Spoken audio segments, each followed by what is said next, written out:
Umabot sa typhoon category ang binabantayang bagyong Tino at ayon sa Pag-asa, hindi iniaalis ang posibilidad na maging super typhoon ito.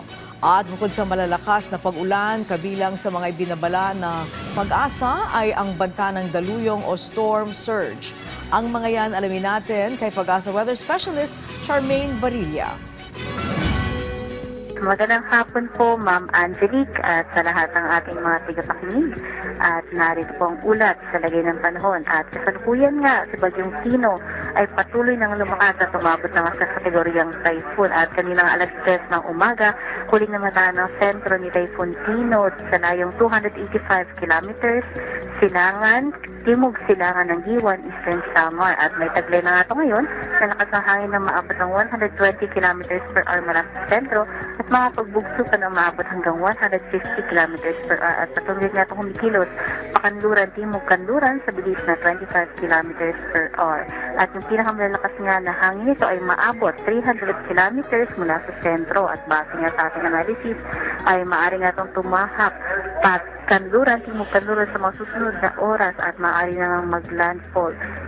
Possibly nga yan dito sa may parte ng Southern Leyte, Dinagat Islands at Eastern Samar mamayang gabi o bukas na madaling araw. At tatahakin nga nito ang kabisayaan o kapuluan ng kabisayaan ng bukas ng umaga hanggang maaari nga itong makarating na sa may parte ng Sulusi bukas naman ng hapon. At inaasahan din na maaaring dumaan pa ito sa may parte ng Palawan, sa northern part ng Palawan bago makarating sa ating West Philippine Sea ng Miyerkules naman ng gabi.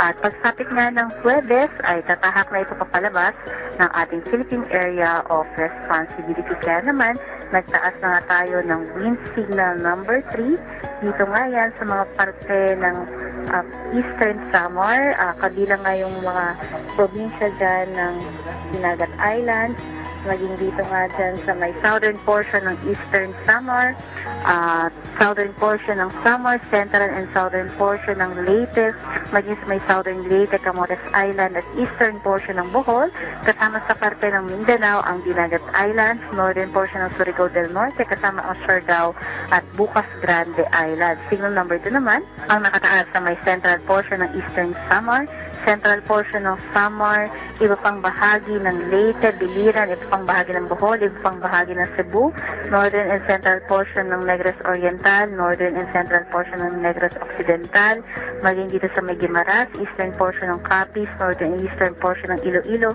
rest of Surigao del Norte, northern portion of Surigao del Sur, northeastern portion ng Agusan del Norte, at northern portion ng Camiguin. At signal number 1 naman, ang nakataas dito sa may parte ng Albay, Sorsogon, iba pang bahagi ng Burias Island, southern portion ng Quezon, maging sa may southern portion ng Marinduque, Romblon, central and southern portion ng Oriental Mindoro, central and southern portion sa Occidental Mindoro, northern portion ng Palawan, including Calamian Islands, Puyo Islands at Cagayan Silio Islands. At kasama din dyan, dito sa may northern Samar, iba pang bahagi ng eastern Samar, iba pang bahagi ng Samar, Siquijor, maging dito sa may iba pang bahagi ng Negros Oriental, Negros Occidental, Iloilo, Capiz, Aklan, Antique, including Caluya Islands. At sa may parte naman ng Mindanao, iba pang bahagi ng Surigao del Sur, northern and central portion ng Agusan del Sur, iba pang bahagi ng Agusan del Norte, iba pang bahagi ng Camiguin, Misamis Oriental, northern portion ng Bukidnon, northern portion ng Misamis Occidental, at northern portions ng Zamboanga del Norte. Muli, patuloy natin pinag-iingat yung ating mga kababayan sa mga nabanggit nga na lugar sa mga epektong dala ng mga malalakas na hangin na dalangan nitong bagyo na maaaring magdulot ng peligro. Samantala, bukod nga sa mga areas na na-mention, makaranas din ng malalakas na hangin ngayong araw ang malaking bahagi ng Luzon.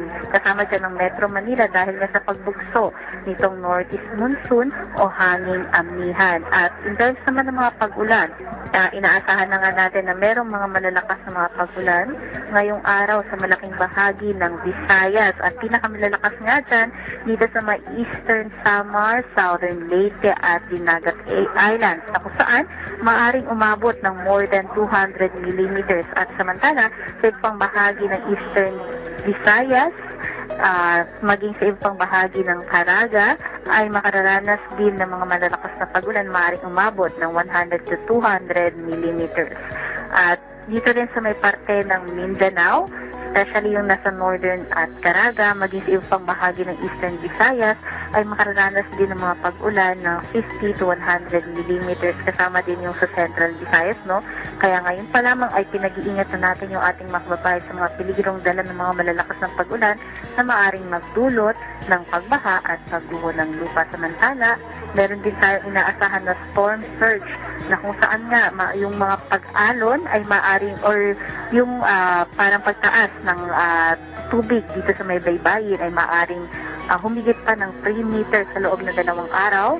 Dito nga sa may Sorsogon, Masbate, Romblon, Oriental Mindoro, Occidental Mindoro, Palawan, Visayas, Dinagat Islands, maging dito sa may Surigao del Norte, Surigao del Sur, Agusan del Norte, Misamis Oriental at Camiguin. At yun pa lamang po ay sana nakapaghanda na yung ating mga kababayan dyan sa may baybayin, no? At kung maaari po ay makapag-coordinate na agad sa ating mga local government units para malaman po ang mga plano sa mga paglikas kung sakaling kinakailangan. At nakataas din po ang ating gale warning dito nga sa may seaboard, sa may eastern seaboard ng Visayas at Mindanao, maging sa may eastern and southern seaboards ng southern Luzon. Kaya muli, inabisuhin po natin lahat ng sasakyang pandagat na kung maaari ay pagpaliban muna ang paglalayag. So, no, nakikita din natin o hindi natin inaalis yung posibilidad na itong binabantayan nating bagyo ay maaari pang umabot ng kategoryang super typhoon habang nandito pa sa karagatan dahil favorable nga yung areas dyan na maaaring magpa-develop pa at patuloy na magpalakas pa dito sa bagyo nating si Tino. So sa ngayon, may mga pinapakita yung ating models na isa pang posibleng bagyo or low pressure area, pero dahil mataas pa yung uncertainty nito, ay patuloy pa rin nating minomonitor sa ngayon pa lamang yung ito munang bagyo na nandito sa loob ng ating car. However, possibly na by weekend ay makita na nga natin sa satellite itong nakikita nating posible na pinapakita ng mga models na isang low pressure area. For this month, meron tayong expected na 2 hanggang 3 bagyo. At for the rest of the year nga, no, ay maaaring umabot nga yan ng 3 hanggang 5. So marami-rami pa yung bagyo na ating babantayan. Sa magiging lagay naman po ng ating dam,